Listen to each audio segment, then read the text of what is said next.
எங்கும் இவ்வளவு வரைக்கும் நான் ஒரு சொன்னெல்லாம் கேட்டே இருந்தேன்.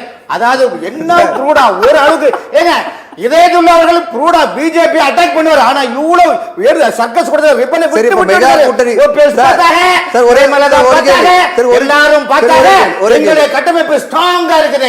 என்டிஏ கூட கலகலகலகல இருக்குது.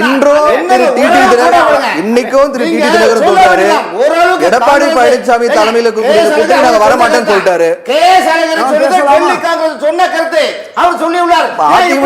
அதிமுக பாஜக கூட்டணி கலகலத்து போச்சு அப்படின்னு சொன்னோன்னு நீங்க சொல்றீங்க இல்லையா? இல்ல இல்ல நான் பேசுறேன். டிவி வெளிய போயிட்டாங்க. ஓபிஎஸ் வெளிய ரெண்டு பேரும் எல்லாரும் வெளிய போயிட்டாங்க.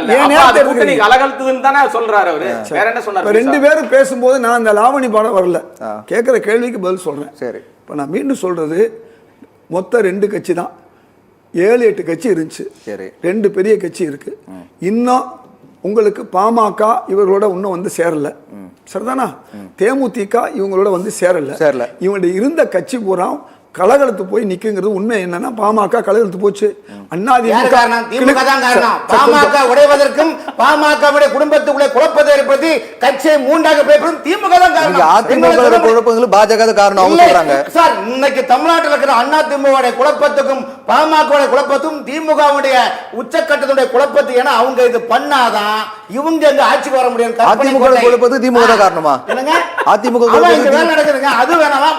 கண்ணன் சொன்னாங்க இதே சொல்லலாம். பார்த்தாங்க எல்லாரும் என்ன பார்த்தாங்கன்னா அப்ப அர்த்தம் என்ன? உங்களுக்கு என்ன உங்களுடைய மனதில் என்ன? திமுக நினைச்சா குழப்பத்தை உண்டாக்குற அளவுக்கு அதிமுக வீக்கா இருக்கு நீங்களே சொல்றீங்க சார். அவரு சொன்னாரா ஓபிஎஸ் வந்து பார்த்தாரு. ஏங்க ஒரு இதுக்காக போறனா அதுக்கு கூட அவர் வந்து பார்த்துட்டாங்க. எங்களை எல்லாம் பேசிட்டாங்கன்னா அப்பா நீங்க பார்த்தாரு தான் சொன்னாரு. அவர் வேற ஒண்ணும் சொல்லல. இதெல்லாம் நீங்க தான் சொல்றீங்க. நீங்க மட்டும் பேசிட்டாரு பார்த்துட்டாரு எல்லாமே. உண்மையாக சொல்ற மாதிரி நீங்க நடிக்கலாம்.